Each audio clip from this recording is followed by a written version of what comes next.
All right. All praise, glory, and honor. Most certainly just the Most High Elohim of Abraham, Isaac, and Jacob. I want to say peace in the name of Yahushua Mashiach, as we know Jesus the Christ. So it's a blessing every single time that I can come before you. And I never count it as a light thing to do so. I want to continue with the series on Bible basics and Torah, or the law.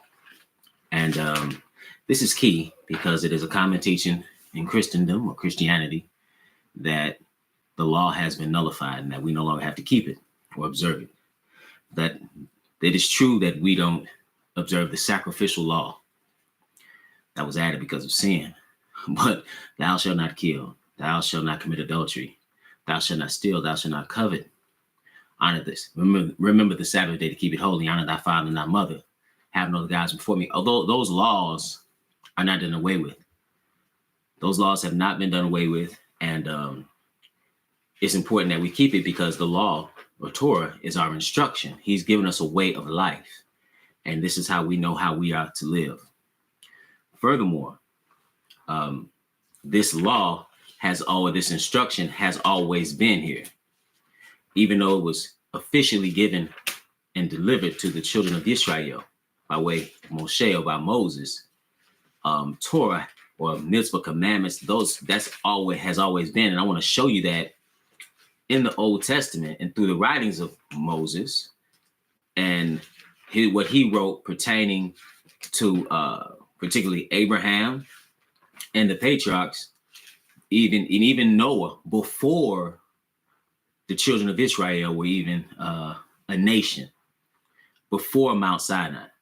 So I want to pick it up in Genesis, the 6th chapter, because the title of this is Bible Basics, Torah or Law before Moshe or Moses. Moshe is what his name would be in Hebrew. So this is Genesis, the 6th chapter.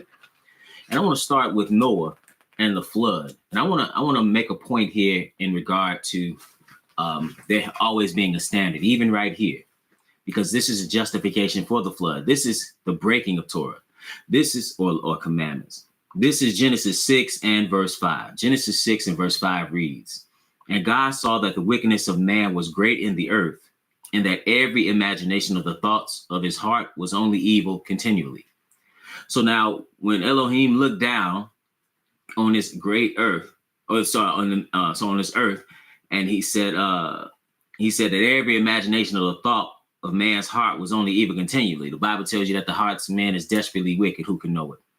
So if it's evil, that means evil or iniquity. There has to be a way to measure that. In other words, what is right or wrong? How do you know what's right or wrong? You know what's right or wrong. It's not even based on your emotion or what you feel. It is a standard. And apparently the Most High had a standard, because if the Lord had a standard, if he did not have a standard, how could he justify killing man through the flood?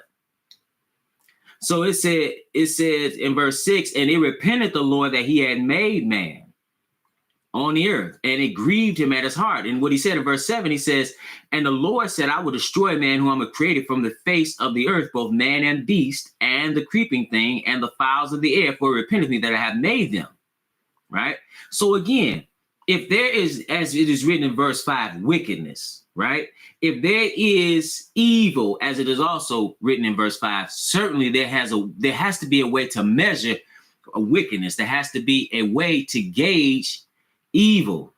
Okay, and you know what's wrong based on a standard of what's wrong. And the standard is set in stone, if you will.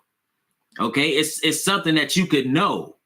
It's not that's why when you ask Christians what sin is, they have no clue, because what pastors have done is they have made it ambiguous, meaning you can't really know. You know, they may say, "Oh, you disappoint God," or "You don't do," but they never actually get into what that means, because at the same one will observe weekly Sunday worship that's nowhere written in the Bible and violate the Sabbath every week, but then tell you that sin is even if they tell you to break the commandment, they never actually get into what the commandments are. They would say, well, they know they're familiar with the 10 commandments, but clearly they're not even keeping the 4th commandment.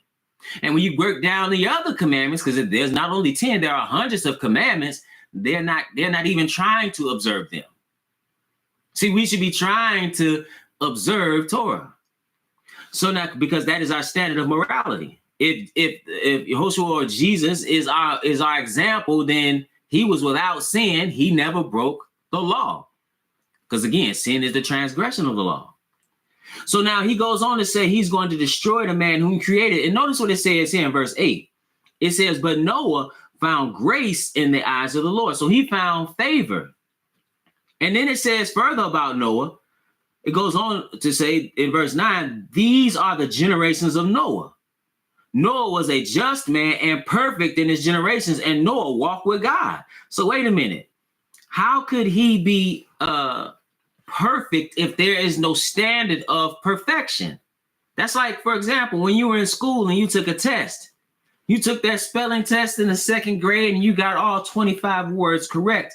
And the teacher put 100% on your paper. Perfect. Gave you a perfect sticker. How was it perfect? Were you spelling the words secretary any kind of way you wanted to, or did it match precisely how the word was written? Did it match precisely the standard of perfection that was in the test key? When she looked and said, okay, that word is correct, that word is correct, that word is correct. See, there has to be a standard. Again, it's not ambiguous. And when you make how to serve the Lord ambiguous, you come up with your own ways of worshiping him. And that is not acceptable. Why is that not acceptable? Because that is, as it is written in John, it says God is a spirit. And they that worship him must worship him in spirit and in truth. He goes on to tell you that his word is truth in the book of John. In the 119th division of Psalms, we find that the commandments are the truth. We find that his law his law is the truth as well. So that's how you have to worship him. Okay. So now when he said that Noah was perfect, what is that according to? He was perfect according to the law. It said, that's why it also written in Psalms, the law of the Lord is perfect, converting the soul. The testimony of the Lord is sure, making wise the simple. There's a standard of perfection. He even tells you, as our Messiah tells us, he says, walk before me and be thou perfect.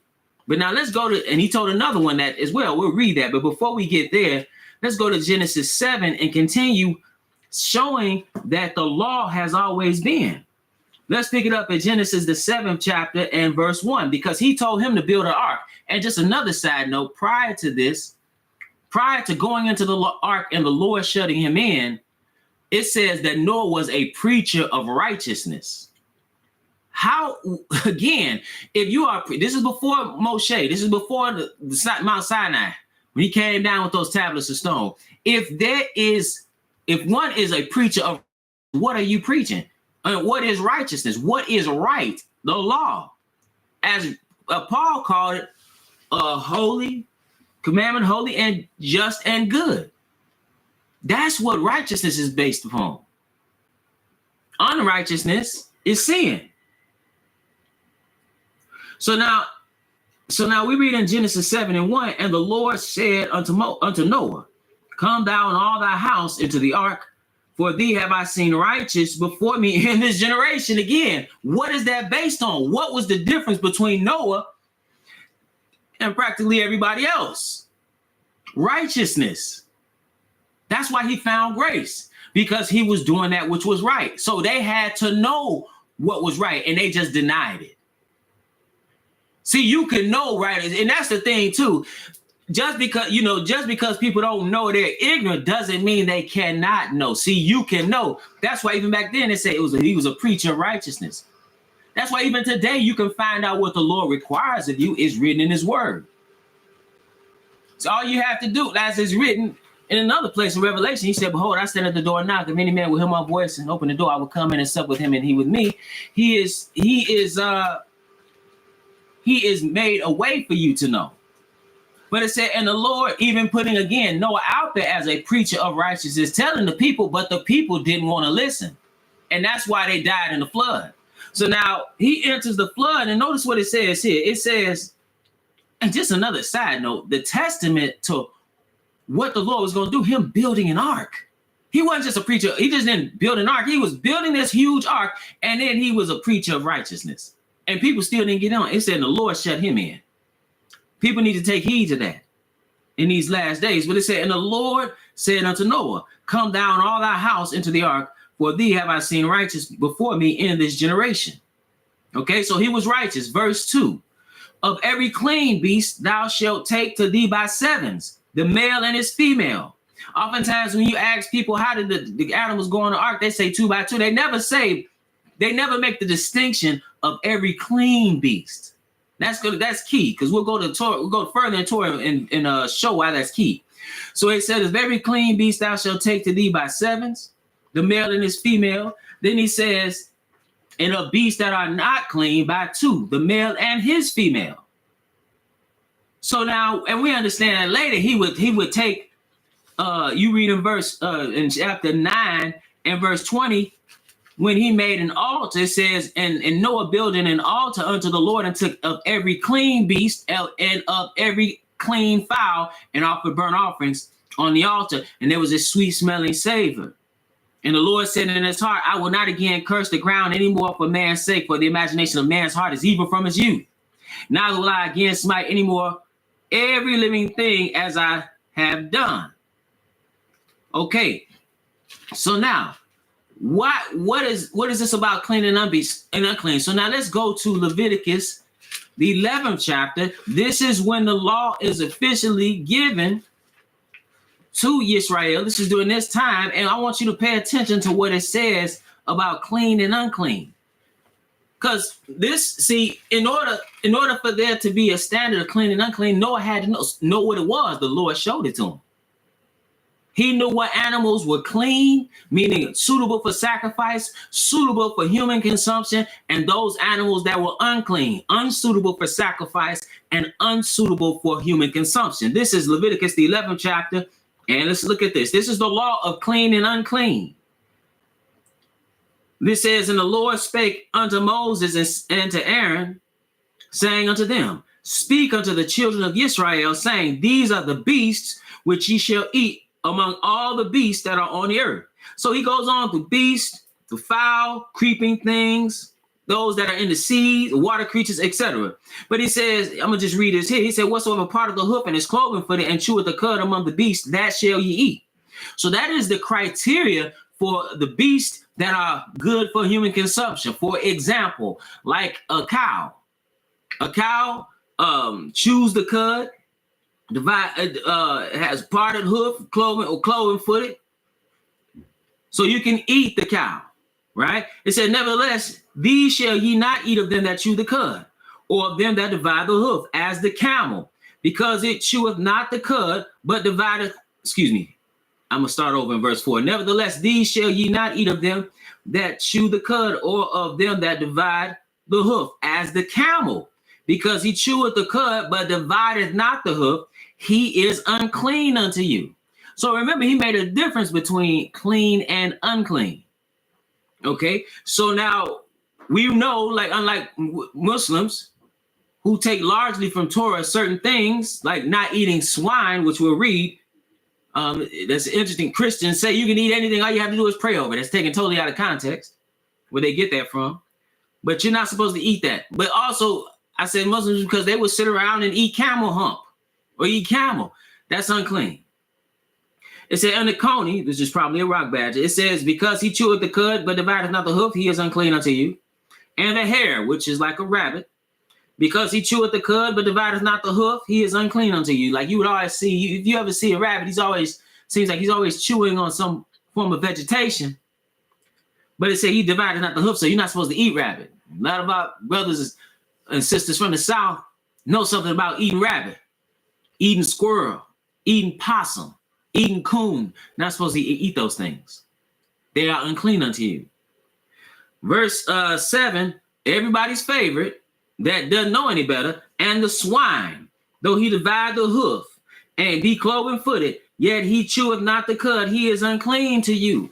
Now, this is this is clean and unclean, right? And we know even in the future, for example, future prophecy, it talks about those that in Isaiah 66, how the Lord's coming back in fire. And he says, for by fire and by his sword will the Lord plead with all flesh, and the slain of the Lord shall be many, that they that sanctify themselves and purify themselves in the gardens behind one tree in the midst, eating swine's flesh, and the abomination and the mouth shall be consumed together, saith the Lord. Okay, let's go to Leviticus 11 and verse 43. It says, ye shall not make yourselves abominable with any creeping thing that creepeth. Again, he had beasts that you weren't supposed to eat, those sea creatures that you were not supposed to eat, like, again, talk about people's favorite. So among the beasts, people love swine, not supposed to eat that. They love in the sea, they love shrimp and lobster, crustaceans. They love oysters, not supposed to eat that. A fish is supposed to have fins and scales. There's certain fowl that he said you're not supposed to eat. All right. And creeping things you're not supposed to eat. Although you can eat a locust, it'd be better for you to dip some. I always say it'd be better for you to dip a locust in some barbecue sauce, like John the Baptist, than to dip that pork in that barbecue sauce. Okay. But he says something here. He says in verse, I'm still in Leviticus 11 and verse 43. He said, ye shall not make yourselves abominable with any creeping thing that creepeth, neither shall ye make yourselves unclean with them, that ye should be defiled thereby. Then he goes on to say, for I am the Lord your God. Ye shall therefore sanctify yourselves, and ye shall be holy, for I am holy. So you're supposed to be sanctified. See, this is part of sanctification. See, he gave us Torah as a whole for sanctification. He said, and ye shall be holy, for I am holy, neither shall you defile yourselves with any manner of creeping thing that creepeth upon the earth. For I am the Lord that bringeth you up out of the land of Egypt. He keeps reminding us of that, because that shows who he is in his relation to us. He's the one that freed us. To be your God, ye shall therefore be holy, for I am holy. This is the law of the beast and of the fowl and of every living creature that moveth in the earth, that moveth in the waters, and of every creature that creepeth upon the earth, to make a difference between the unclean and the clean. Just like Noah, and we read in Genesis 7, made a difference between clean and unclean. He says, again in verse 47, to make a difference between the unclean and the clean, and between the beast that may be eaten and the beast that may not be eaten. Let's go to back to Genesis, or the Bereshith. Let's go to Genesis, the 17th chapter, Genesis 17. And we'll pick it up here, because this is the one who was called out of Ur of the Chaldees, out of southern Babylonia or Mesopotamia. This is none other than Abram, whose name was changed to Abraham. It says in 17:1, because this is before Moses. And notice what it says here. This is Genesis 17 and verse 1. And when Abram was 90 years old and 9, Yahuwah, or the Lord, appeared to Abraham, or Abram, and said unto him, I am the Almighty God, or El Shaddai. Walk before me and be thou perfect. Again, there must be a standard of perfection. The standard of perfection is the law. He says, and I will make a covenant between me and thee, and will multiply thee exceedingly. Let's continue, because he was righteous, and the Lord testified to that, of his righteousness. This is Genesis 18 and 17. He knew something about Abram, or Abraham. This is Genesis 18 and 17. And the Lord said, shall I hide from Abraham that thing which I do, seeing that Abraham shall surely become a great and mighty nation, and all the nations of the earth shall be blessed in him. Now he's saying that in reference to the son that was to come, the son of the covenant, Isaac or Isaac.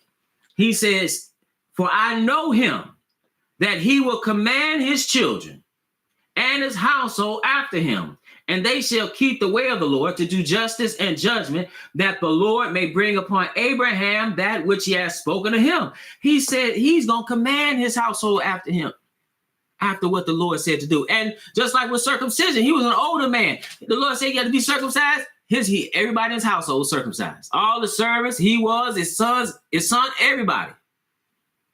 Why? Because he was obedient. Let's continue with that. And let's see that he was keeping the commandments before the Mount Sinai. This is Genesis, the 26th chapter and verse 1. Genesis 26 and verse 1. It says, and there was a famine in the land beside the first famine that was in the days of Abraham. And Isaac went unto Abimelech king of the Philistines, unto Gerar. And the Lord appeared unto him and said, Go not down into Egypt, dwell in the land which I shall tell thee of. Sojourn in this land, and I will be with thee, and will bless thee. For unto thee and unto thy seed I will give all these countries, and I will perform the oath which I swear unto Abraham thy father. So now he's talking to his seed, and he tells him why he's going to keep this. He said, I will make thy seed to multiply as the stars of heaven, and will give unto thy seed all these countries. And in thy seed shall all the nations of the earth be blessed. Pay attention as to why he was going to be blessed. Because that Abraham obeyed my voice and kept my charge, my commandments, my statutes, and my laws. Wait a minute. This is before Mount Sinai. See, the law has always been, there's always been the standard. There's always been a choice to be obedient or disobedient. Let's pick it up in Genesis 38. So it's the same thing where the Lord said, if you love me, keep my commandments. It's that same thing. You have to be obedient. This is Genesis, the 38th chapter. And I want to show you another example of how there are specific examples of Torah that when you look at the law being officially given in Israel as a nation, that seed of Abraham the Hebrews going into a covenant with the Lord, you will see specific examples of Torah being observed prior to Mount Sinai. This is Genesis 38 and verse 6. It says in Judah, now Judah is one of the patriarchs. He is the progenitor of the tribe of Yehuda, or Judah. It said, and Judah took a wife for his firstborn, whose name was Tamar. And Judah's firstborn, was wicked in the sight of the Lord, and the Lord slew him. So now the Lord killed him. He was wicked, his son. And Judah said unto Onan, Go in unto thy brother's wife and marry her, and raise up seed to thy brother. Wait a minute. Why would you do that? Why? Now I would keep reading, because this sounds very foreign unto our Western minds, because we have Western cultural bias. Many of us grew up in the West, and it seems, wait, you gonna marry your deceased brother's wife and raise up seed in his name? Let's read that. Verse 9. So Onan, the brother, was slain, and then Onan, the brother, it said Onan knew that the seed should not be his. So he knew, they're talking about the child. And it came to pass when he went in unto his brother's wife, that he spilled it on the ground, lest that he should give seed to his brother. Now I heard, you hear all kind of things from Christian ministers. I heard one famous Christian ministers talk about this and say this is talking about masturbation. This is not talking about masturbation. This is talking about the fulfillment of a particular tenet or a particular aspect of Torah that we're going to read. That was the duty of brothers. So now, and then the Lord, it says, and the thing which he did displeased the Lord, wherefore he slew him also. So now he killed him. But now where do you get this from? Let's go to Deuteronomy, the 25th chapter. Deuteronomy 25. And notice what Moshe had written when the law is officially given. Deuteronomy 25 and verse 5. If brethren dwell together and one of them die and have no child, the wife of the dead shall not marry without unto a stranger. So now if you have brothers that dwell together and one of them died, and it said have no child, have no progeny, have no heir, it said the wife of the dead shall not marry it without unto a stranger. So she wouldn't marry an outsider. No, she was to marry her husband's brother. That's the same thing that Judah said to do.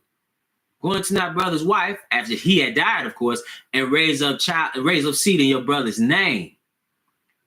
So it says, and take her to him to wife and perform the duty of husband's brother unto her. So she wasn't supposed to marry an outside stranger, but she was supposed to marry her deceased husband's sibling. And it shall be that the firstborn which she beareth shall succeed in the name of his brother, which is dead, that his name be not put out of Israel. So that son was counted as the son of the deceased brother. So the children after that will be counted as his seed, the living brother. But that firstborn child with that wife, with that widow that he now makes his wife, that was for his deceased brother's name. It says in verse 7, and if the man like not to take her, then now notice what happens if he didn't do this. We could look at it however we want in this Western wicked world, but look at what it says. And if the man like not to take his brother's wife, then let his brother's wife go up to the gate unto the elders and say, my husband's brother refuseth to raise up unto his brother a name in Israel. He will not perform the duty of my husband's brother. Then the elders of his city shall call him and speak unto him. And if he stand to it and say, I like not to take her. So now this is another thing. Women were certainly subordinate to men. They were not in a position of head. But what we fail to understand oftentimes in reading Torah is that women did have recourse. Because above those men in a single household, you did have elders or even judges at times, but you had mainly elders in particular areas. And these are the ones who ensured or were supposed to ensure that Torah was being followed. So if you had a distinct violation of Torah, you as a subordinate to a man could actually go to elders. That's what people fail to realize when they talk about Torah and they talk about the patriarchal society of the Hebrews and don't understand that women were actually protected in this particular culture. When they talk about divorce, it was actually set up to protect the woman. So if she was indeed divorced, that she could take that bill of divorcement as a testament to being divorced and be married to another. So now it said, and if the man like not to take his brother's wife, then let his brother's wife go up to the gate unto the elders and say, my husband's brother refused to raise up unto his brother a name in Israel. He will not perform the duty of my husband's brother. Then the elders of the city shall call him and speak unto him. And if he stand to it and say, I like not to take her. And just a side note, this was for her protection in the sense of as well, because what it would do is it would ensure that the brother, the deceased brother's name would continue in Israel, because that's how you know you've been here, is with a seed. Furthermore, I'm talking about you've been here on this earth, your progeny. You think about all the people that came before you, all those generations, and then for it to stop. But nevertheless, so now you had that seed for your deceased brother, but in addition, what you also have is a situation where the woman is not destitute, because that could largely happen in societies such as this. There's no Walmart to get a job. There's no nursing program. So there's no WIC and Section 8. So you are protected as a woman through marriage. Okay. So now it says, then the elders of his city shall call him and speak unto him. And if he stand to it and say, I like not to take her, then shall his brother's wife come unto him in the presence of the elders and loose his shoe from off his foot and spit in his face, and shall answer and say, so shall it be done unto that man that will not build up his brother's house. And his name shall be called in Israel, the house of him that hath his shoe loosed. So now this is the Levirate law, which is, you see it in cultures even into today in the eastern part of the world that still observe this. Okay, but we find this law that was during the time with that was codified and given to the children of Israel in the days of Moshe or Moses, but we find it in Genesis prior to the nation being established, prior to Mount Sinai. See, brothers and sisters, Torah has even existed before Moses. And with that, brothers and sisters, I want to remind you that we at the Household of Faith, we meet every Sabbath at 5925 West 25th Avenue in Gary, Indiana at 1 p.m. Central Standard Time. We live stream right here on this Israel Teach YouTube channel. We also meet in Stafford, Virginia. Our Stafford, Virginia congregation meets every Shabbat or Sabbath at 153 Garrisonville Road in Stafford, Virginia. That is at the Red Roof Inn. Again, that's at 12:30 Eastern Standard Time. Again, that's the Red Roof Inn at 153 Garrisonville Road Stafford, Virginia, at 12:30 p.m. Eastern Standard Time. And with that, brothers and sisters, it's always my prayer that you were edified.